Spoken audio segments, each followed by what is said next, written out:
સદા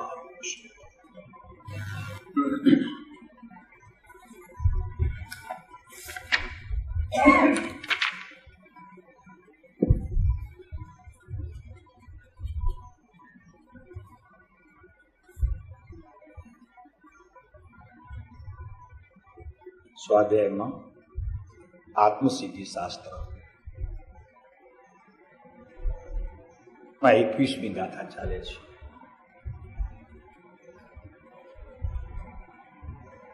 ગાથા એવી છે, અસદગુરુ એ વિનયનો લાભ લહે જો કાંઈ, મહામોહનીય કર્મથી બુદે ભવજલ માય.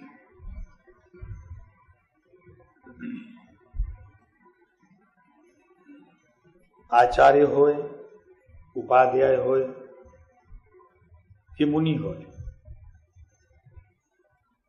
અને નામ માત્ર હોય,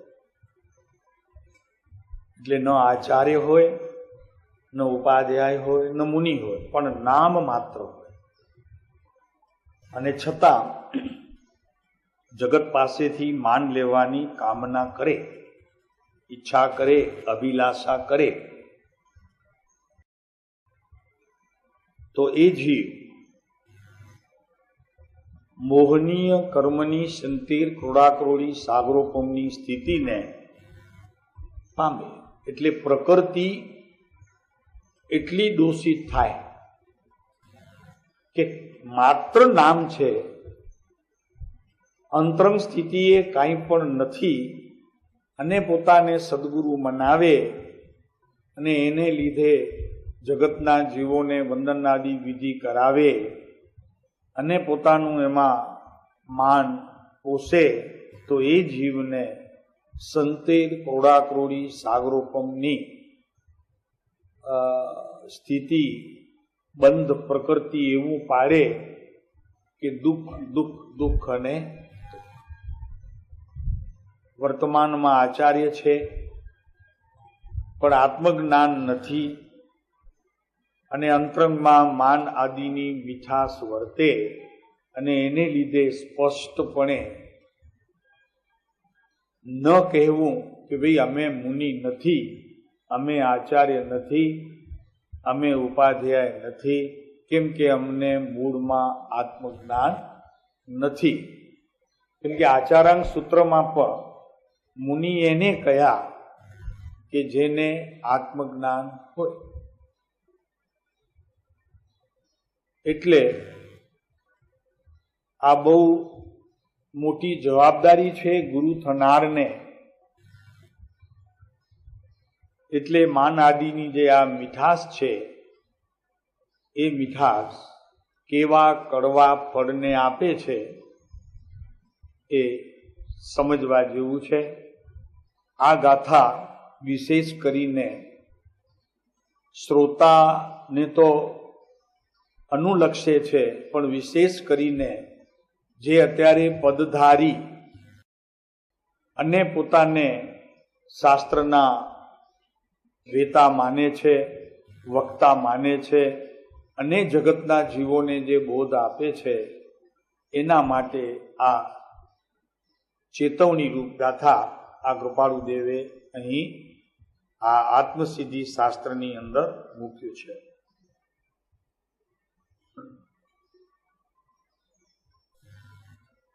આ તો માત્ર પછી પદની જે ગુણ શક્તિ છે, આચાર્ય પદની, ઉપાધ્યાય પદની અને મુનિ પદની જે ગુણ શક્તિ છે, એ ગુણ શક્તિનું કાંઈ પણ અંતરંગમાં પરિણમન નથી, માત્ર બાહ્ય વેશ છે. અને એ વેશને જગતના જીવો મુનિ માનીને નમસ્કાર આદિ કરે છે, તો પોતે તો પાપમાં પડે છે, પણ નમસ્કાર આદિ વિધિ કરાવનાર પણ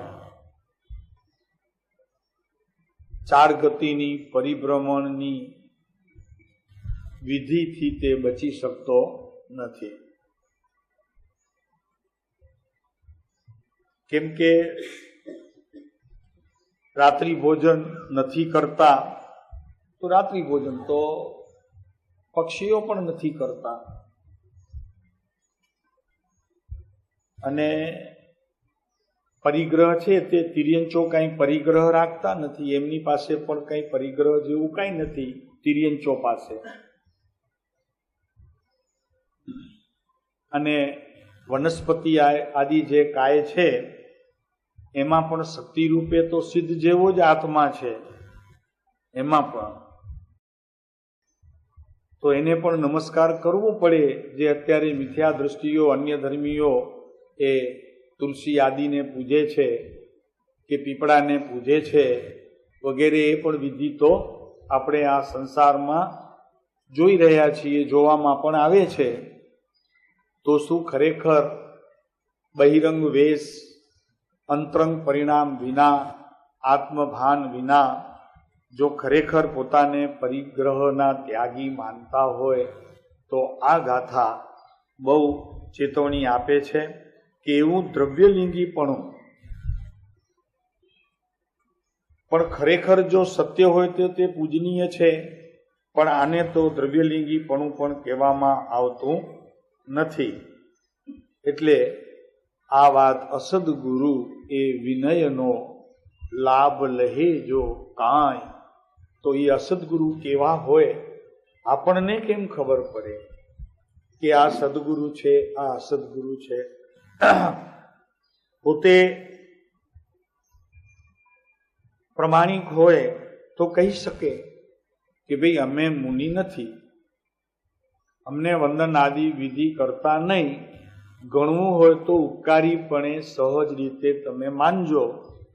એ પ્રમાણિકપણે એમના વચનમાં એ સત્યનો રણકો આવે. પણ આજે આપણે જોઈ રહ્યા છીએ તેમ આવું કેવું કેટલું કઠણ છે એ તો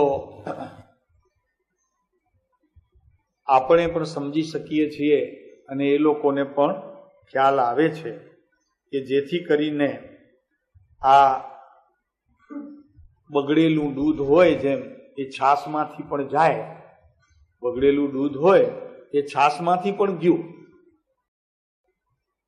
એમ અહીં સાચું દ્રવ્યલિંગી પણ નથી તો એ સાધુમાંથી તો ક્યાંથી રહે. ભલે ને તે ઉત્કૃષ્ટ વૈરાગ્યવાન બારમાં દેખાતા હોય, પરિગ્રહ ન હોય, જૈન મુનિ નામ ધારણ કરેલું હોય, એમની પાસે આચાર્યોની પરંપરા હોય, ઉપાશ્રય સ્થાનકમાં રહેતા હોય, વાણી પણ કંઈક આત્માને અનુસરનારી ન હોય, માત્ર ક્રિયાને અનુસરનારી હોય, અને એમાં જ પોતે મુક્તિ માનતા હોય, તો બોધ પણ એ ક્રિયાથી થશે. શુભ ક્રિયા તે મુક્તિનું કારણ, અશુભ ક્રિયા તે બંધનું કારણ, એવા ભેદ પાડે છે. ખરેખર તો બંને વસ્તુ એક છે. શુભ પણ બંધનું કારણ છે, અશુભ પણ બંધનું કારણ છે. એક જ શુદ્ધ આત્માનું પરમ પારિણામિક ચૈતન્યપણે પરિણમતો જે આત્મા એ ખરેખર મુક્તિનું કારણ છે, અને એનાથી જીવ મુક્તિને વરે છે. એમ ન કહેતા શુભાશુભ ક્રિયામાં જ મુક્તિ માને, મનાવે અને એવા પ્રકારનો બોધ આપે એ બધા સાધુ સમાજને કે પછી બીજા કોઈ પણ વક્તા હોય એને અહીં અસદગુરુમાં કહી દીધા છે. શાસ્ત્રોમાં એ પ્રમાણે સ્પષ્ટ કહેલું પણ છે. પણ અત્યારે આ વાત કંઈક વિચારે પડી ગઈ હતી, પણ આ પરમ કૃપાળુ દેવે આપણને કોઈક અનહદ એમનો આપણા ઉપર કરુણા વરસી કે જેથી કરીને આ કાળમાં પણ આવા પંચમ હળાહળ કળિયુગમાં પણ સ્પષ્ટ વક્તા થઈને વાખ્યું અત્ર અગોપ્ય, બિલકુલ કાંઈ પણ અમે છુપાવ્યા વગર જેમ મહાવીર પાસેથી અમે વાણી સાંભળી છે અને અનુભવ કરીને અમે કહીએ છીએ. એમ એમણે સ્પષ્ટ વક્તા થઈ અને આ પંચમ કાળના જીવોને કહ્યું. કહેવાનો એક બીજો પણ એમની પાસે બહુ કારણ હતું ઉત્તમ, કે ગ્રહસ્થ દશામાં હતા અને આત્મજ્ઞાની હતા, અને છતાં ત્યાગ ભાવ એ એટલો બધો હતો કે સાધુને પણ એમના ત્યાગ ભાવની લજ્જા થાય. વૈરાગ્ય એટલો બધો હતો કે આજે મોટે ભાગે આ સાધુ સમાજ પાસે એવો વૈરાગ્ય મળવો બહુ કઠણ છે. અને સાધના એવી કડક હતી કે રાતના 2 વાગે ઈડરના પહાડોમાં એ રાની પશુઓની વચ્ચે પોતે એકલા પોતાના આત્માની આરાધનામાં એ પુરુષ રહ્યો. એટલું તો એમની પાસે સાધનાનો પણ ક્રમ હતો, એટલે એ પુરુષ કહી શક્યો. આ બધું આપણે નથી કહેતા, આ પુરુષનું કહેલું આપણે કહીએ છીએ કે બહુ આ કાળની અંદર તો શું સર્વકાળમાં આવું તો થાય જ છે. મરીચીએ પણ એમ જ કીધું ઋષભદેવ ભગવાનની સામે કે ત્યાં કાંઈ નથી, એ અમારી પાસે આવો. ત્યાં શું છે? ઋષભદેવ તો ખાલી છે. હું સદગુરુ છું, મારી પાસે ઘણું બધું છે, મારા શરણે આવો તો તમને લાભનું કારણ થશે. એમ એમની પાસે સાંભળનાર 14 લાખ અને મહાવીર ઋષભદેવ પાસે 1 લાખ ને 1.5 લાખ. એટલે હંમેશા કાળની અંદર જુઠ્ઠાણા અને અસત્યાર્થનો વ્યવહાર તો બહુ મોટે પાયે ચાલ્યા જ કરે છે, અને એને અનુસરનારા જીવો પણ ચાલ્યા જ કરશે. કેમ કે સંસાર અનંતકાળ ચાલવાનું છે. સંસાર અનંતકાળ ચાલવાનું છે. સિદ્ધ પણ અનંતકાળ માટે ખુલ્લો છે, એમ સંસાર પણ અનંતકાળ ચાલવાનું છે. માટે આ વાત સ્પષ્ટપણે કહેનારા ખરેખર એ સત્પુરુષોને ધન્ય છે કે જેને આપણને આ રીતે પોતે અનુભવીને પ્રવર્ત્યા અને જગતને એકદમ સ્પષ્ટ કહી દીધું કે ભાઈ જોજે, ક્યાંય અસદગુરુના ફંદામાં આવીને આ મનુષ્ય ભવ તું કોઈ ન નાખે, એની તું જાગૃતિ રાખજે. તો આપણી અહીંયા વાત ચાલે છે, બધા 27 બોલો આમાંથી બધા નીકળ્યા છે. તો આપણે એને અસદગુરુની વાણી અને અસદગુરુનું વર્તન અને એમનું વ્યવહાર, અથવા તો પ્રત્યેક એમની વાણીનો યોગ, વર્તનનો યોગ કેવા પ્રકારનો હોય એની વાત અત્યારે આપણે સમજી રહ્યા છીએ. અને શાસ્ત્રના અભ્યાસી જીવને એ સમજવું બહુ કઠણ નહીં પડે કે ભાઈ આ સદગુરુ છે, આવા પ્રકાર અસદગુરુના છે, એમ શાસ્ત્રથી પોતે બુદ્ધિબળથી નિર્ણય કરી શકે છે. કેમ કે એની પાસે પણ વૈરાગ્યની શક્તિ છે, ત્યાગની ભાવના છે, મુક્તિનું બળ છે, વગેરે અનેક પ્રકારના મુક્તિના જેટલા બી સાધનો છે એ મુમુક્ષુ પાસે પણ હોય છે. માટે મુમુક્ષુના નેત્રો સત્પુરુષોને ઓળખી લે છે. એ વાત પણ એકદમ સ્પષ્ટ કહેવામાં આવી છે. એટલે આપણે એમ ન સમજવું કે ભાઈ આપણને કોને હવે સમજવા, એમ ઘણા પ્રશ્ન કરે ને ભાઈ, તો કે ભાઈ આપણને કેમ ખબર પડે? આપણે તો બધા વેશધારી હોય, ઉપાશ્રય સ્થાનકમાં રહેતા હોય અને કંઈક ત્યાગ હોય તો આપણને એમ લાગે કે આ જ્ઞાની છે. એટલે જ્ઞાની શબ્દ એટલો બધો અત્યારે આ કાળમાં તો સસ્તો થઈ ગયો છે કે કસાયના જરી પણ મંદ પરિણામ થયા, થોડું કંઈક ત્યાગ થયું, પરિગ્રહનો પણ થોડો કંઈક ત્યાગ થયો, શાસ્ત્ર અભ્યાસ પણ થયો, અને એનાથી કંઈક થોડીક સમજણ પોતાને પણ મળી અને બીજાને પણ સમજાવી શકાય એવી સ્થિતિ ઊભી થાય એટલે જ્ઞાની. એમ વાસ્તવિક છે નહીં. માટે દરેક જીવાત્માએ ચેતવા જેવું છે. એટલે એમના માટે નહીં, આપણા એમનું તો જે થવાનું હોય તે થાય, પણ આપણે એ અસદગુરુના પંજામાં આવીને ક્યાંક ફસાઈ ન જઈએ. કેમ કે મનુષ્ય ભાવ બહુ મૂલ્યવાન છે ભાઈ. રત્ન ચિંતામણી જેવો કહ્યો છે મનુષ્ય ભાવને, અને એમાં પણ આ મનુષ્ય ભાવ જે દેખાય છે પ્રભુ, એને આપણે અસદગુરુના સંકંજામાં આવી જઈએ તો મહા મોટું દુઃખનું કારણ થાય, અને ફરી આવો અવસર અનંતકાળ પછી જ્યારે આપણને આવો મળ્યો છે એ ખોઈ નાખવા જેવો થાય. તો એની વાત આપણે કહી રહ્યા છીએ કે અસદગુરુની આપણને ખરેખર ભ્રાંતિ થાય તો એમને એ ભ્રાંતિ આપણે આપણા જીવનમાંથી કેવી રીતે ટાળી શકીએ? તો કે એક તો એમની વાણી દ્વારા અને એમના વર્તન દ્વારા અને વિશેષ પરિચય દ્વારા આપણને ખ્યાલ આવે કે ભાઈ આ જ્ઞાની છે અને આ અજ્ઞાની છે. આપણી વાત ક્યાં સુધી આવી હતી? 8 બોલ સુધી આવ્યા હતા આપણે કે મિથ્યાત્વની પરિણતિનો પોતાને લક્ષ્ય હોવો જોઈએ. હું મિથ્યાત્વી છું એવા પ્રકારનો લક્ષ્ય પણ તે સાધકની ભૂમિકામાં સૌથી પ્રથમ કાર્યકારી છે.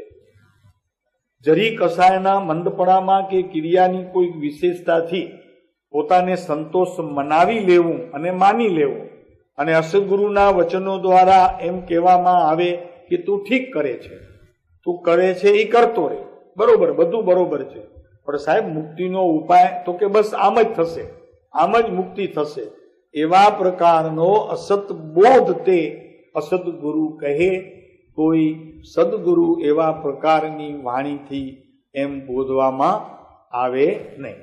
અહીં વાત ચાલે છે કે મિથ્યાત્વની પરિણામનો લક્ષ્ય હોવો જોઈએ કે હું ક્યાં ક્યાં કરતાપણે પ્રવર્તી રહ્યો છું, હું ક્યાં ક્યાં સતદેવ સતગુરુ અને સતધર્મને છોડી અને અન્ય પ્રકારના દેવદેવીઓની માન્યતામાં અત્યારે ક્યાં મને ભય ઉપજે છે, આ ડરથી હું બધું કરું છું. કુળદેવીઓ, કુળ માન્યતાઓ, કુળ દેવતાઓ, આ બધી ચીજો તો ઠીક, પણ જૈન દર્શનની અંદર પણ એવા પ્રકારના મિથ્યાત્વનું પરિણમન કરનારા જીવોની પણ કમી નથી. એટલે બહુ ચેતવા જેવું છે. આ પુરુષે આપણને ચેતવ્યો છે તો જાગી જઈએ આપણે. કમસે કમ બુદ્ધિ બળથી આ નિર્ણય કરી દેવગુરુ શાસ્ત્રના સાચા પ્રકારમાં આવીએ તો પણ આ ભાવમાં આપણે ઘણું જીત્યા એમ કહેવામાં આવે. કેમ કે એનાથી ગ્રહિત મિથ્યાત્વ ઉપર વિજય મેળવાય છે, અને ગ્રહિત મિથ્યાત્વ ઉપર વિજય મેળવ્યા પછી જ અગ્રહિત મિથ્યાત્વ કે જે વર્તમાન નિમિત્ત, નૈમિતિક, ઉપાદાન નિમિત્ત અને કર્તા કર્મ એ વગેરે કારણોને લીધે જે ઉત્પન્ન થાય છે, એવું જે અગ્રહિત મિથ્યાત્વનું સ્વરૂપ શાસ્ત્રો દ્વારા, વિદ્વાનો દ્વારા, અભ્યાસીઓ દ્વારા, અનુભવીઓ દ્વારા એ યથાર્થપણે સમજવું જોઈએ. કેમ કે એ જ મુક્તિનું કારણ છે. બાકી બધા બંધના દ્વાર સમજવા છે અઘરું સમજવામાં, બાકી કરવામાં પછી બહુ સહેલું પડશે. પેલું સમજવામાં જ અઘરું પડશે. કેમ કે એના માટે તત્વનો અભ્યાસ કરવો જરૂરી છે. અને ભગવાને કહેલા 9 તત્વ, 6 દ્રવ્ય, 14 ગુણ સ્થાનક, 14 માર્ગણા સ્થાનક વગેરેનો અભ્યાસ કરવાથી બહુ સ્પષ્ટપણે આપણને શું કરવું જોઈએ, શું છોડવું જોઈએ, એવા હેગ ને ઉપાદેયના કારણો આપણને સ્પષ્ટપણે ખ્યાલમાં આવે, જેથી કરીને ધર્મ સમજવો બહુ સહેલો પડે. એક વખત સમજાઈ જાય તો કરવાનું પછી બહુ સહેલું થઈ પડશે, બહુ સહેલું થઈ પડશે, સહજ થશે. એ વાત અત્યારે આપણને ચાલે છે કે મિથ્યાત્વના પરિણામનો લક્ષ્ય આપણને સૌથી પ્રથમ હોવું જોઈએ. અને એ લક્ષ્ય થયા વિના જેમાં સમ્યક દર્શનપણું નથી અને છતાં સમ્યક દર્શનપણું માને છે અને મનાવે છે, આપણને પણ એવા પ્રકારનો બોધ આવે છે તો એનો નિર્ણય બુદ્ધિ બળથી વિદ્વાનો દ્વારા તત્વના નિર્ણયપણે રહીને હું કરી શકું છું અને મારે કરવું જોઈએ. 9મો બોલ છે, આપણે તો ચાલી ગયેલું જરા. ચેતન અને અચેતન પદાર્થના પરિણામથી જેઓ વાકેફ નથી, જેને ખબર નથી, ચેતનને અચેતન માને છે અને અચેતનને જળના પરિણામ માને છે. આ મોટી ભૂલને લીધે એ ખરેખર જૈન દર્શનની અંદર અસદગુરુના સંકંજામાં આવી જાય છે. ચેતન પદાર્થ તે પ્રભુ પરમાત્મા ચૈતન્ય મહાસત્તાપણે રહેલો એવો નિજાનંદ સ્વરૂપ તે આત્મા એ ચેતન પદાર્થ છે. અને અચેતન પદાર્થ એટલે પૂર્વે કરેલા પ્રકૃતિએ જે દોષ અજ્ઞાન ભાવે કરેલા એનો જે ઉદયકાળ છે એ એના જેવા જ લાગે. કેમ કે જડ જેવા નથી લાગતા, એ ચેતન જેવા જ લાગે છે. કેમ કે બીજો પણ અનુભવ નહીં, તેથી ન જીવ સ્વરૂપ. અમને તો સાહેબ ઉદયનો જ અનુભવ, અને ઉદયમાં જ અમને આત્મા જણાય છે. રાગમાં આત્મા જણાય છે, ક્રોધમાં આત્મા જણાય છે, માન માયા લોભમાં આત્મા જણાય છે, ત્યાગમાં આત્મા જણાય છે, પરિગ્રહમાં આત્મા જણાય છે, દેવદર્શન વગેરે વિધિમાં આત્મા જણાય છે, સામાયિક પ્રતિક્રમણમાં પણ આત્મા જ જણાય છે. પણ એમાં જણાય છે, એનાથી હું જુદો છું એમ જણાતું નથી. એટલે ચેતન પદાર્થ એ ખરેખર અચેતન પદાર્થ, એટલે કે જે અજીવની ક્રિયા છે એમાં આ જીવે જીવની ક્રિયા માની લીધી છે એવો ભેદ જે નથી કરતા, અને એ ભેદની વ્યાખ્યા કરવામાં આવતી નથી. એ બંને એક જ છે એમ કરીને તમે કર્યા કરો, સામાયિક કર્યા કરો, પ્રતિક્રમણ કર્યા કરો, પૂજા કર્યા કરો, સ્વાધ્યાય સત્સંગ ભક્તિ તમે કર્યા કરો, એમાંથી તમને મુક્તિ મળશે.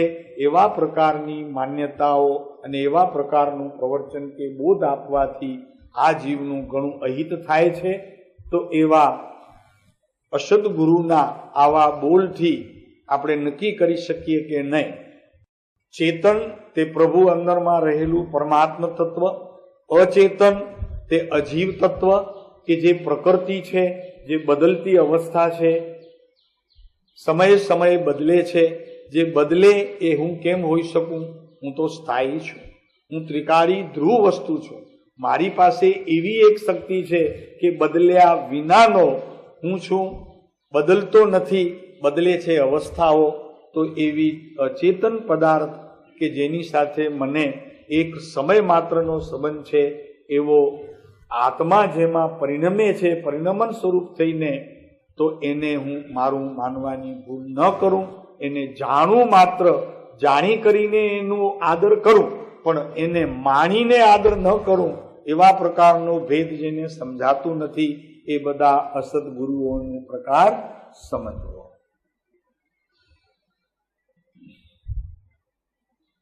અને 9મો બોલ છે, પરનું હું કરી શકું, પર મારું કરી શકે. એટલે કે હું પરનો કરતા થાઉં, પર મારો કરતા થાય. ગુરુ મને કરી દે, તીર્થંકર પરમાત્મા મને કરી દે. આ બધા બોલ છે તો સાપેક્ષ, અપેક્ષિત છે, નિરપેક્ષ નથી. તો એને પહેલા, સૌથી પહેલા પોતાના જ્ઞાનની અંદર નિરપેક્ષતા શું છે, સાપેક્ષપણું શું છે, એમાં અપેક્ષા શું છે, આ બધું વ્યવસ્થિત પોતાના જ્ઞાનની અંદર યથોક્ત વિધિએ સમજણ હોવી જોઈએ. ગુરુ વિના પણ નહીં થાય અને ગુરુથી પણ નહીં થાય. દેવગુરુ શાસ્ત્ર વિના પણ નહીં થાય અને દેવશાસ્ત્ર ગુરુથી પણ નહીં થાય. કેમ કે પોતાનો આત્મા એનો કરતા, આત્મા જ એનો જેમ કર્મોનો ભોગતા છે, એમ સુખનો ભોગતા પણ આત્મા છે. તો સુખનો કરતા પણ અન્ય પદાર્થ હોઈ શકે નહીં. પોતાનો આત્મા જ એનો કરતા હોઈ શકે, આત્મા જ એનો ભોગતા હોઈ શકે. કે ત્યાં જ્ઞાન સ્વભાવી આત્મા તે જ કરતા અને જ્ઞાન સ્વભાવી આત્મા તે જ એનો ભોગતા. આત્માના અનંત ગુણો તે એનો ભોગ, અને આત્માના અનંત ગુણનું પોતાને પરિણમન, અને એ પરિણમનની જે સમયે ક્રિયા તેનો તે જ્ઞાતા અને દ્રષ્ટા. આ વાત જ્યાં સુધી યથાર્થપણે આપણને સમજવામાં નહીં આવે ત્યાં સુધી ધર્મ કરવું ને સમજવું બહુ કઠણ છે. એવો જે અનાદિ એક રૂપનો મિથ્યાત્વ ભાવ, જળ અને ચેતનના પરિણામ બંને એક થઈને પરિણમે છે. બંને પદાર્થ જુદા નથી, બંનેના ગુણધર્મ જુદા નથી, બંનેના પરિણમન જુદા નથી. એમ આ વાત જ્ઞાનીઓની આપણે આપણા જ્ઞાનની અંદર માન્ય ન કરીએ અને બંનેને એક માનીએ તો આ મોટી મિથ્યાત્વની આપણી ભૂલ છે.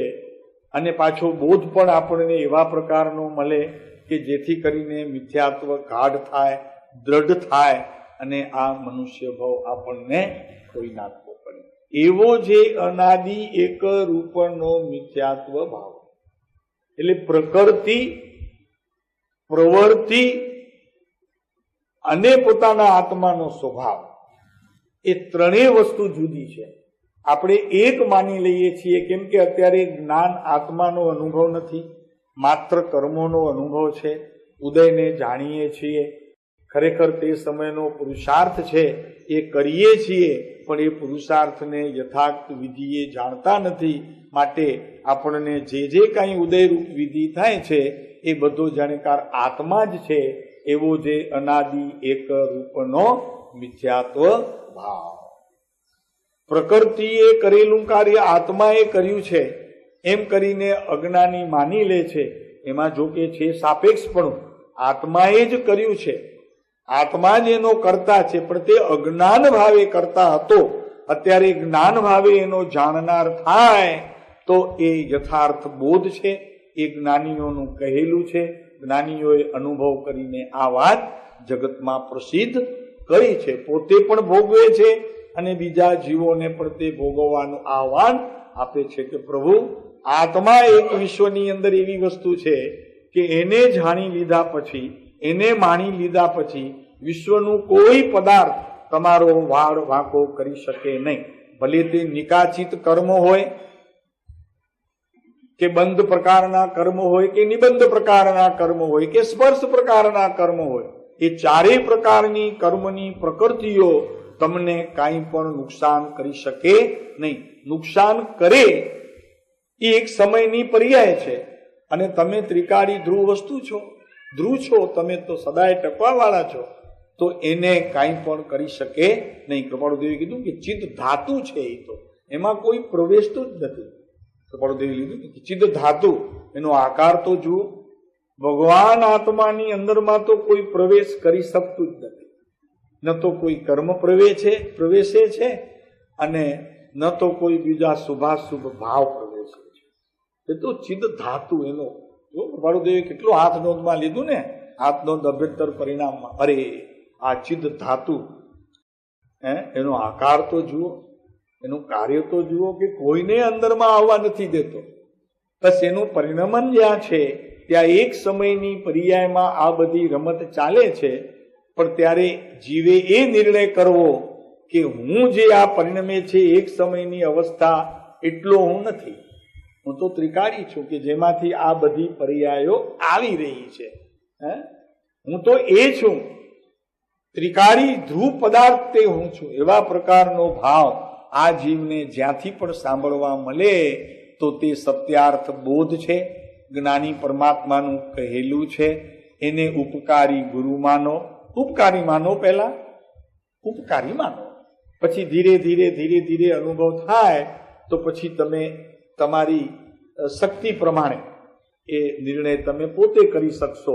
એમાં કોઈ એમ કહે કે આ સદગુરુ છે, આ સત્પુરુષ છે ને તમે પગે લાગો, તો પહેલા મધ્યસ્થ ભાવે ખૂબ વિચારણા પૂર્વક આ નિર્ણયને આગળ વધારો. પોતાના જ્ઞાન શક્તિ દ્વારા, કોકના કહેવાથી નહીં. આ મોટું નુકસાન ત્યાં થાય છે કે કોકના કહેવાથી આપણે ઢળી જઈએ છીએ, એમ નહીં. ધીરજભાઈ, પોતાની નિર્ણય શક્તિ દ્વારા, અને નિર્ણય શક્તિનું બળ ક્યારે મળે કે જો અભ્યાસ કર્યો હોય તો. પરમસિંહભાઈ, જો અભ્યાસ ન કર્યો હોય તો નિર્ણય શક્તિનું બળ રહેતું નથી, અને હોય તો ટકતું નથી. જો હોય તો ટકતું નથી. ઉપર હોય થોડું બધું, છાણ જેવું, લીપણ જેવું, પણ એ અંદર પ્રવેશે નહીં. અહીંયા તો આત્માને કમસે કમ સ્પર્શે નહીં, કમસે કમ એની વેદના ન લે, પણ એના દરવાજા સુધી તો પહોંચવું પડે. દરવાજે પહોંચીને દરવાજો ખટખટાવવું તો પડે કે નહીં, તો અંદરથી કોઈક હોય તો ખોલે. પણ તમે દરવાજો ખટખટાવો નહીં તો કોણ ખોલે? તો કે હું ઊભો તો દરવાજે, સાહેબ આવ્યો તો તમારી પાસે, હું ઊભો તો, પણ તમે બેલ વગાડી? તો કે ના, બેલ ન વગાડી. પછી શું થયું? તો કે બસ અડધો કલાક ઊભો તો બહાર ને પછી વયો ગયો, તમે દરવાજો ખોલ્યો નહીં. પણ બેલ વગાડ્યા વગર અમને કેમ ખબર પડે કે તું બહાર ઊભો છે? તો કે પ્રભુ આત્મા છે એને તો બધી ખબર પડવી જોઈએ કે નહીં? હા, બિલકુલ ખબર પડવી જોઈએ, પણ તો ચેષ્ટા પણ એ પ્રકારની તમારી હોવી જોઈએ કે નહીં? ચેષ્ટા કોઈ બીજાને અનુસરનારી છે અને પછી કે આત્મા અંદરમાં જાગ્યો નહીં, એમ અમને ઘણા ફરિયાદ કરે. તો કે સાહેબ અમે નથી સમજતા, પણ એ તો સમજે છે કે નહીં? પણ હા, બરોબર છે, કોણ ના પાડે છે એ નથી સમજતો? એ બધું સમજે છે. એક એક સમયની તમારી ક્રિયાનો તે માત્ર સાક્ષી રહે છે. કેમ કે એમાં ભળી જાય તો બીજે સમયે પાછો સાક્ષી ન રહ્યો, એમાં ભળી ગયો તો હાજર જ ન રહ્યો, તો જાણે કેવી રીતે, સમજે કેવી રીતે? માટે સમજે છે નક્કી, અને એ સમજવાનું ત્યાં સુધી ચાલુ રહેશે કે જ્યાં સુધી તમે મિથ્યાત્વ રૂપે પરિણમવાનું ચાલુ રાખશો ત્યાં સુધી. જાણો, જ્યારે તમે મિથ્યાત્વનું પરિણમન બંધ કરશો ત્યારે એ ભોગવવામાં જશે, એનું જાણપણું ત્યારે છૂટી જશે. એને જાણપણું પોતાનું પોતામાં રહેશે, એટલે એનો અર્થ કે ભોગતામાં જશે. આવું છે પ્રભુ. તો પરનો કરતા પોતાને માનવું કે હું અન્યનું કરી શકું, અન્ય મારું કરી શકે. કૃપાળુદેવ મને મોક્ષે લઈ જશે, તો એમના બીજા સગા ઘણા હતા. મનસુખભાઈને ન લઈ ગયા, સૌજીભાઈને ન લઈ ગયા.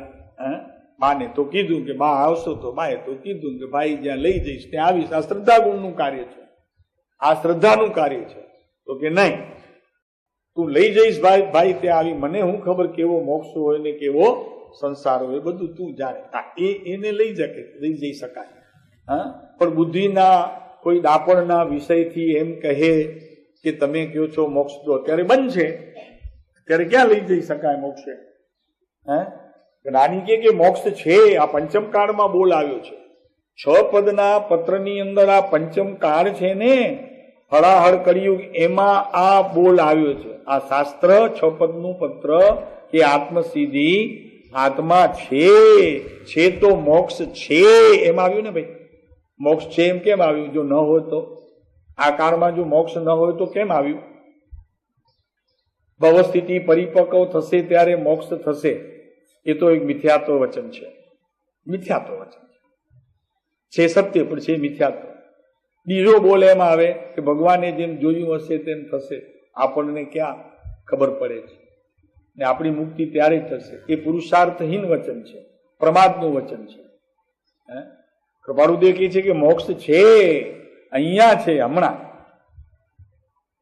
કૃપાળુદેવ એક જગ્યાએ પત્રમાં લખે પણ છે કે આવી ઢીલી વાત કોઈ કરતું હોય કે મોક્ષ નથી, તો પછી પ્રયત્ન શા માટે કરવો?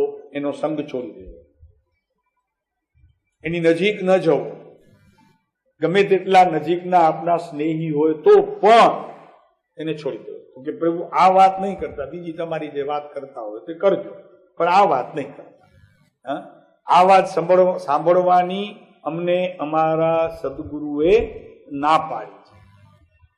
આ એટલે સુધી રાખો. ફરી સંભળાવે તો કેવું?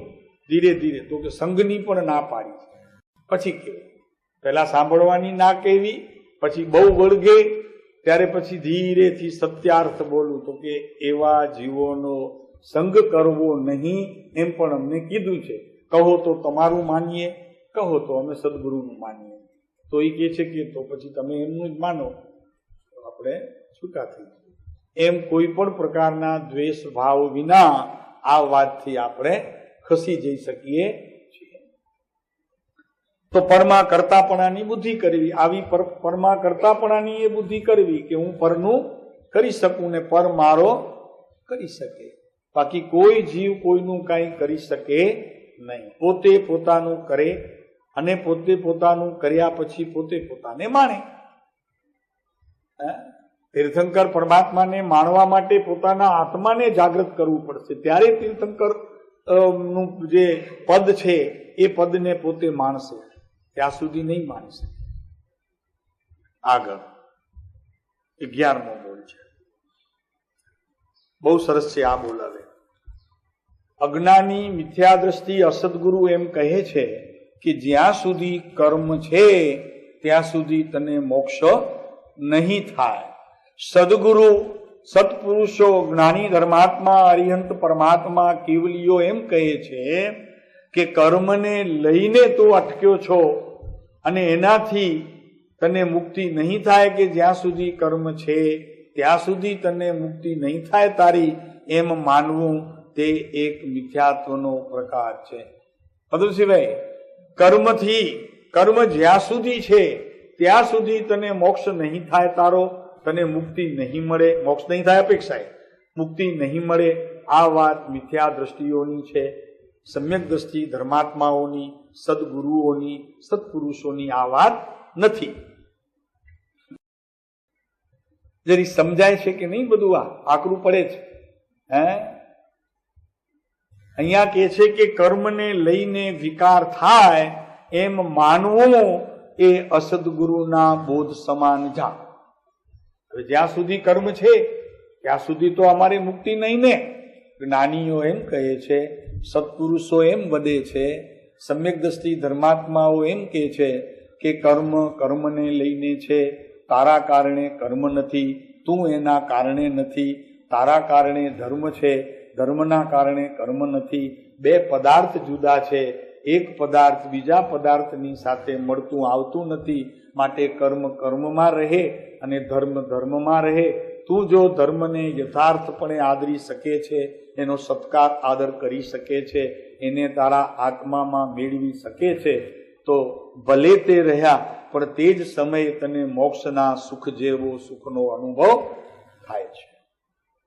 આત્મજ્ઞાન થતા મોક્ષની પર્યાયમાં અનુભવાતો સુખ તે અહીં ચોથે ગુણસ્થાન કે સમ્યક દ્રષ્ટિ ધર્માત્માને આત્માનો અનુભવ થાય છે, અને એ તે મુક્તિનો સમય છે, એને મોક્ષનો સમય છે. ભલે અલ્પ સમય છે પણ છે. મોક્ષમાં જનારને સતત ઈ જ સંબંધ છે, એ જ સમય છે એના માટે. એક જ સમય તે સૌ સમય, એમના માટે એક સમય તે સૌ સમય. અહીંયા જરી ફેર છે, એક સમય તે સૌ સમય નથી, એક સમય માત્ર અનુભવ છે, પણ છે તો સિદ્ધ જેવો જ, એને એ મેળવવા જેવું છે. કૃપાળુદેવ આપણને કહે છે કે એ તો અત્યારે થઈ શકે એમ છે આ મુક્તિનો પ્રકાર. એક સમયની તારી વર્તમાન પર્યાયનો આત્માને સ્પર્શીને થતું જે અનુભવ એ તું અત્યારે લઈ શકે છે, અને એ જ મોક્ષ સુખમાં તને મળવાનું છે. એની થોડીક માત્રા વધુ હશે, પ્રમાણ વધુ હશે, પણ અનુભવ તો ઈ જ, ડંખ તો ઈ જ. ઝેરનો ડંખ જરાક અટકે તો પણ એમાંથી લોહી નીકળે, એક નાનું બિંદુ જેટલું હોય એમાંથી પણ ઝેર તો પ્રવેશે. અને બટકું ભરે તો પણ એમાં ઝેર તો પ્રવેશે, પણ વધુ બટકો ભરવાથી જરી ચામડી ખરી જતા એમાં લોહી વિશેષ આવે છે, પણ બટકું તો બટકું છે, દંશ તો દંશ જ છે. એમ અહીંયા સમ્યક દ્રષ્ટિ ધર્માત્માને પોતાની વર્તમાન પર્યાયનો આ દંશ થતા એને સિદ્ધ જેવો જ અનુભવ થાય છે, અને તે દશા તે ખરેખર મુક્તિની દશા છે. એ મુક્તિ જેવો જ પોતે થઈ જાય છે, કર્મ કર્મમાં રહી જાય છે, સંસાર સંસારમાં રહી જાય છે. તો એવા પ્રકારની માન્યતા કે જ્યાં સુધી કર્મ છે ત્યાં સુધી તમે મુક્તિ નહીં પામી શકો, આ વાત અસદગુરુની છે. અને એના સાણસામાં આવ્યા પછી છૂટવું કઠણ છે, કેમ કે પછી અભિપ્રાય બદલવો મહાદુષ્કર છે.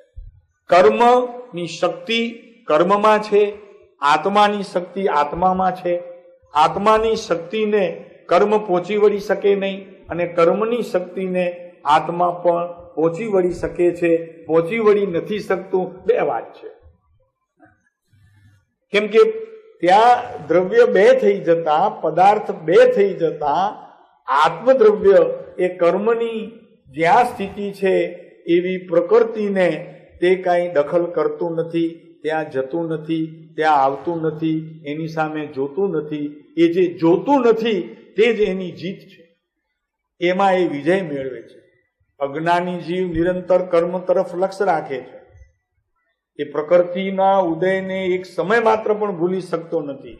હું મનુષ્ય છું એવા પ્રકારની માન્યતા આ જીવ ભૂલી શકતો નથી. હું કર્મવાળો છું એમ પણ આ જીવ સમયે સમયે એને લક્ષ્યમાં રાખ્યા કરે છે. હું ધનવાન છું, હું ઘરવાળો છું, હું પૈસાવાળો છું, હું રાગી છું, હું ક્રોધી છું, હું માની છું, એવા અનેક પ્રકારના જે પરિણમન સ્વરૂપ કર્મને અનુસરતા વચનો છે એને જ અનુલક્ષીને પોતે પોતાને માને છે અને એ પ્રમાણે તેની પ્રવર્તના છે. પણ હું આત્મા ત્રિકાળ ધ્રુવ સદા શાંત ચૈતન્ય મહાસત્તા નિજાનંદ તે મારું ધામ છે અને ચૈતન્ય મહાસત્તા એનું મને પરિણમન છે. હું આત્મા છું, હું દેહાદી સ્વરૂપ નથી, દેહ સ્ત્રી પુત્રાદી મારા નથી. એમ આત્મભાવના જો કરે તો એને એના સમયે આત્માનો અનુભવ થાય અને એનાથી આ કર્મમાં રહી જાય અને પોતે પોતામાં રહી જાય. એના સમયે ઈ જાય છતાં તને પણ એક સમય માત્ર પણ તે દુઃખ આપે.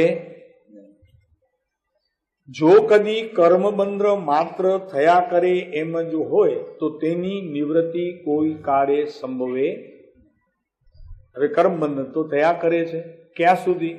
તીર્થંકર પરમાત્માને પણ અત્યારે સમોષણમાં બેઠા છે ત્યારે પણ કર્મનો ઉદય છે. અનિલભાઈ, છે કર્મનો ઉદય, પણ દ્રષ્ટિ પોતાના આત્મા તરફ છે, કર્મ તરફ નથી. જોતાય નથી તો નથી. બાજુમાંથી ઘણી વખત આપણે એવા ધ્યાનમાં હોઈએ, કોઈ સગો બાજુમાંથી નીકળી જાય, આપણને એમ કે તમારું તો ધ્યાને નહોતું, અમે બાજુમાંથી વયા ગયા. તો કે હશે ભાઈ, મને ખ્યાલ નથી. એમ અહીં કર્મની ઉદયની સ્થિતિ કર્મમાં છે. એનું ક્ષેત્ર જુદું છે, એ દ્રવ્ય જુદું છે, એનું કાળ જુદો છે, એનો ભાવ બી જુદો છે, બધું જુદું છે. એમ કરીને ત્યાંથી ખસી જનારને અત્યારે આત્માનો અનુભવ થઈ અને સિદ્ધ લોકના જેવો પોતે અનુભવે. એમ ખરેખર અહીંયા કર્મને લઈને વિકાર થાય, કર્મ છે તો વિકાર થાય એવું છે. કર્મ તરફ નજર કરે, કર્મને પોતાના માને અને કર્મને આધીન થઈને પોતે પરિણમે તો એનાથી વિકાર થાય. પણ પોતે જ્ઞાન સ્વભાવી આત્મા છે, પોતે જ્ઞાનને કરે, જ્ઞાન રૂપે પરિણમે તો એનાથી કર્મ કાંઈ એને નુકસાન હાનિ પહોંચાડતા નથી. માટે કર્મથી વિકાર થાય એ વાત ખરેખર જૈન દર્શનની અંદર બિલકુલ માન્ય જ નથી. કર્મ છે ખરા, તારા કરેલા છે એ પણ ખરી વાત છે. અજ્ઞાન સ્થિતિએ ઊભા રહ્યા છે અને હજી પણ જો અજ્ઞાન સ્થિતિનો અને આવી દ્રષ્ટિને જો સાધ્ય નહીં કરે તો હજી પણ ઊભા રહેશે. એની પણ એકદમ સત્યતા છે. હજી પણ તું જો કર્મ કર્મ કર્મ કર્મ કર્મ કર્યા કરી તો એ તો આવકાર માગે છે. એને તું જેટલો આવકાર આપીશ તેટલા એ તારી પાસે રહેશે, પણ એને જોવાનું જ નથી. પછી એના માને તું તારા. એમ મહિમા આત્માનો આવવો જોઈએ, મહિમા આત્માનો આવવો જોઈએ. અત્યારે તને કર્મનો મહિમા આવે અને કર્મનો મહિમા આવતા એને કાઢવા પ્રયત્ન અનેક પ્રકારની ક્રિયાઓ કરે, સામાયિક કરે, પ્રતિક્રમણ કરે, પોષા કરે, ઉપવાસ કરે, જાપ કરે, પણ એનાથી કર્મ જરી પણ ખસતા નથી. સમજી લેજો, આ વાત સમજી લેજો. આ સદગુરુનો બોધ છે, સત્પુરુષોએ કહેલો છે, અનુભવીને કહેલું છે.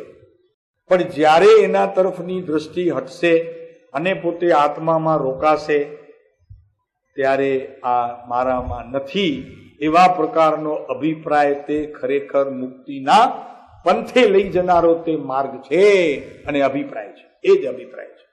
તો કર્મને લઈને વિકાર થાય એમ માનવું એ મિથ્યા દ્રષ્ટિઓનો બોધ છે અને એ બોધને લઈને જીવ અનંતકાળ વહ સાધન બાર અનંત કીયો. અનંતકાળમાં આ સાધન જીવે કર્યું છે. આ નથી કેતા બધા કે નહીં તો કે ઓઘા મેરુ પર્વત જેવા ઓઘા કર્યા, પણ તો હવે શા માટે લીધા? તો કૃપાળુદેવ કહે છે કે લેવાની ના નથી, લેવા તો જીવવું છે, પણ એમાં કોઈક વસ્તુ એવી રહી ગઈ કે જે સંયમે આપણું કાર્ય પાર પાડ્યું. એમાં સંયમમાં કઈ પ્રકારની અધુરાશ રહી ગઈ? આ ઓઘાને મુપતિમાં એવી અધુરાશ કઈ રહી ગઈ કે મારું કાર્ય થયું નહીં? તો કે તું ઓગાને મુપતિમાં રહ્યો માટે, આત્મામાં રહ્યો નહીં. એ ઓગા મુક્તિ કરશે એવા પ્રકારની માન્યતાએ તું રહ્યો છે, માટે તે કાર્યકારી થયો નહીં. બિના નયન પાવે નહીં, બિના નયન કી બાત. આ તો પ્રભુ નજરે ન ચડે એવી વાત છે, અનુભવાય એવી વાત છે. આ કંઈ જોવાય એવું એનું સાધન પણ નથી, અને સાધ્ય જે વસ્તુ છે એ પણ એવી છે કે જોવામાં આવે નહીં, માત્ર માણવામાં આવે. આ અદ્રશ્યને દ્રશ્ય કર્યું અને દ્રશ્યને જેણે અદ્રશ્ય કર્યું એવા સત્પુરુષોને અમે ત્રિકાળ નમસ્કાર કરીએ છીએ. આ વાત અહીંયા છે. કૃપાળુદેવ એની વાત કરે છે કે જેણે તે જોયો નથી એને જોવા પ્રયત્ન કર, અને જે કાંઈ જણાય છે ત્યાંથી ખસી જવા પ્રયત્ન કર. એટલે આવે છે ને, સ્વથી ખસ અને પરમાં, સ્વમાં વસ અને પરથી ખસ, અને પછી તું હસ. વાંધો નહીં, પછી હસવાનું જ છે, પછી ક્યાં રડવાનું છે? પરથી ખસી ગયા અને સ્વમાં વસી ગયા, પછી હસવાનું જ તારે, બસ. પછી મજા આવે, મજા. કૃપાળુદેવ કહે છે ને, તો કે પછી અમને કોઈ પૂછનાર નથી, અમને પછી કોઈ પૂછનાર નથી. અત્યારે બીજો કોણ પૂછે? તું કર્મ પાછળ પડ્યો છો તો કર્મ તને પૂછે, એ આવ આવ આવ એમ કરીને એ આગળ ને પાછળ, તો કે હું તને ભગાડીશ ને ઓલો કે આવ આવ મને ભગાડ. એ આગળ ને આ પાછળ દોડ્યા કરે. આ રમત ખરેખર બંધ થતી નથી. એ બંધની એક જ રીત છે કે દ્રષ્ટિનું બળ આત્મલક્ષી થાય તો જ આ ખરેખર રમત મટે. આ અનાદિની રમત છે, એક સમયની નથી, છતાં એક સમયની છે, અનાદિની છે. અનાદિ પર્યાયમાં એનો ભાગ છે, છતાં એક જ સમયની છે. જ્યારે જાગે ત્યારે દ્રવ્ય દ્રષ્ટિ કરનારને એક સમયની અવસ્થામાં આ સર્વ કર્મોનો અભાવ થઈ જાય છે, અને ધીરે ધીરે પછી નાશ થાય છે. પહેલા અભિપ્રાયમાંથી એનો અભાવ થાય કે કર્મ મારા હોઈ શકે નહીં, એવો અભિપ્રાય તે જૈન દર્શીનો હોવો જોઈએ. અને અમે તો કહીએ કે એ જ ખરેખર દ્રષ્ટિ કૃપાળુદેવના માર્ગવાળાની હોવી જોઈએ કે કર્મ વાત જ નહીં કરવાની. ધર્મ, બહુ સરસ, જો બેઠા, હા જો આ પ્રભુ અંદરમાં. તો એક પ્રભુનું ચિંતન જ ખરેખર પ્રભુને અપાવે. જેની યાદ કરો એ આવે ને. કર્મને યાદ કરો તો કર્મ આવે, અને પ્રભુને યાદ કરો તો પ્રભુ આવે. હમણાં નથી કહેતા ઘણી, હમણાં તમને યાદ કરતા હતા, લ્યો આ આવી ગયા, લ્યો એને ભૂત કહેવાય. એને ભૂત કહેવાય. તમને હમણાં યાદ કરતા હતા. ભાઈ બહારનાને યાદ કરવું એ તો ભ્રમણા છે. આત્માને યાદ કર, એક દિવસ જેમ બહારનો દેખાય છે તેમ આત્માએ દેખાશે. પણ હવે એને સતત બહારમાં જ લક્ષ્ય છે, બહારને જ જુએ છે, બહારવાળાને જ જુએ છે, અંદરવાળાને જોતો નથી. અને તે જ સમયે જુએ તો ખરેખર અંદરવાળો બેઠો બેઠો છે. બહારવાળાને કઈ જોવાની એ ખબર નથી. તો અહીંયા કહે છે કે કર્મને લઈને વિકાર થાય. હા, નિમિત્ત જરૂર છે, પણ એ નિમિત્ત ઉપર આપણી દ્રષ્ટિ જતા એ ઉપાદાન પોતે બદલાય અને એ નિમિત્તને આધીન થઈ જાય છે, જેથી કરીને આ કર્મ મને રખડાવે છે. એવા પ્રકારની મિથ્યા માન્યતાઓ અનેક પ્રકારના મતો ધરાવે છે, જે વાસ્તવિક જૈન દર્શનની અંદર બિલકુલ અમાન્ય છે. જૈન દર્શનની અંદર એટલે જૈન કોઈ સંપ્રદાય નથી, જૈન કોઈ વાળો નથી, જૈન કોઈ ગચ્છ નથી. જૈન એટલે આત્માનું સ્વરૂપ છે. એમ કૃપાળુદેવે વ્યાખ્યાન સારના બીજા વ્યાખ્યાન સારમાં સૌથી પ્રથમ બોલ લીધો છે કે જૈન દર્શન એ આત્મદર્શન છે. અને જૈન જર્મનીથી એક સંઘ આવેલો આજથી 40 વર્ષ 50 વર્ષ પહેલા, એ ભારત ભૂમિની અંદર પ્રવર્તતા બધા ધર્મ મતોના પંથને એ લોકો મળ્યા. બધા બહુ વિચક્ષણ અને બુદ્ધિશાળી માણસો હતા. 2 મહિના સુધી આ ભારત વર્ષની અંદર રહીને એમણે બધું સંશોધન કર્યું. બધા ધર્મોના વડાઓને મળ્યા. બધા, બૌદ્ધ હોય, પછી શંકરાચાર્યને માનનારા હોય, મહાદેવને માનનારા હોય, કે કૃષ્ણને માનનારા હોય, કે પછી દેવદેવીઓને માનનારા હોય, કે પછી તમારા ઓલા શું કહેવાય નથી ત્યાં પૈસાના ઢગલા થતા. શું કહેવાય, તિરુપતિ બાલાજી એને માનનારા હોય કે પાંડરીનાથ વાળા હોય, 2 મહિના સુધી સંશોધન એમણે કર્યું. બહુ બુદ્ધિશાળી વર્ગ હતો, ઉચ્ચ પ્રકારના પત્રકારો હતા બધા ત્યાં, અને 6 કે 7 દેશોના બધા ભેગા આવ્યા હતા. જર્મની હશે, ઇટાલી હશે, અમેરિકાથી આવ્યા, લંડનથી આવ્યા. પછી જતી વખતે એમણે એક લીટી લખી, પદમસિંહભાઈ, બધા ધર્મોનો અભ્યાસ કર્યા પછી અમે એ છેલ્લે આવ્યા છીએ એક વિચાર ઉપર કે જૈન દર્શન તે ઉત્તમ છે. એ એટલા માટે અમે એને ઉત્તમ કહીએ છીએ કે તે આત્મદર્શન છે. એ આત્માના દર્શનની જ વાત કરે છે. માટે એ કોઈ સંપ્રદાય સાથે, કોઈ વાળા સાથે, કોઈ મત સાથે, કોઈ પંથ સાથે જોડાયેલો નથી. બધા મત, બધા પંથ જેટલી સ્થિતિએ પહોંચ્યા છે એ બધાનો આ જૈન દર્શન સ્વીકાર કરે છે. માટે જૈન દર્શન તે આત્મદર્શન છે.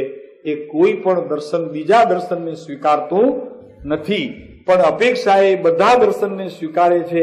જે પંથો અને મતો જેટલી સ્થિતિએ પહોંચ્યા છે એ બધાની તે હા પણ ભણે છે, ક્યાંય પણ વિરોધ આવતો નથી. માટે જૈન દર્શન તે ઉત્તમ દર્શન છે. અને કૃપાળુદેવે લીધું છે ને કે સર્વ ધર્મોનો અભ્યાસ કર્યા પછી અમે એ નિર્ણય પર આવ્યા છીએ કે મુક્તિ માટે સૌથી ઉત્તમ કોઈ પણ જો ધર્મ હોય તો તે જૈન દર્શન છે. ધર્મ ન લીધો, જૈન દર્શન શબ્દ આપ્યો. કૃપાળુદેવે તે જૈન ધર્મ નહીં, જૈન ધર્મ કેતા વાળો થઈ ગયા, પણ જૈન દર્શન તે સૌથી ઉત્તમ છે. અને મહાવીર આદિ તીર્થંકરોએ બોધેલો ધર્મ તે જ ખરેખર સાચો રાહ બતાવનાર છે. એના આપણે અનુયાયી છીએ. કેટલી બધી સુંદર વાત છે. બીજાઓ એના માટે ફાંફા મારે છે, જ્યારે આપણને તો આ કુળ ધર્મથી ઉતરી આવ્યું છે. માટે કંઈક એવું પણ ન થાય કે કુળ ધર્મથી ઉતરી આવ્યું માટે કુળ ધર્મમાં રહેલો તે જ ધર્મ બીજો નહીં એમ માનીને કુળ ધર્મની મર્યાદાથી બહાર નીકળી આત્મધર્મ જ્યાં જ્યાં કહેવામાં આવ્યું છે એને આપણે સમજવાનો પ્રયત્ન કરીએ અને એવા ગુરુઓની શોધ કરીએ કે જે યથાર્થ બોધ આપી આપણા આત્માને મુક્તિ તરફ લઈ જાય. એવા સંતોને, એવા સત્પુરુષોને આપણે શોધીએ અને એના માટે તત્વનો અભ્યાસ કરીએ, નિર્ણય કરીએ, જેથી કરીને આપણે આ સંસારથી 4 ગતિથી છૂટી શકીએ. ઓમ શાંતિ શાંતિ. હજી ઘણા બોલ છે, ધીરે ધીરે આવતા.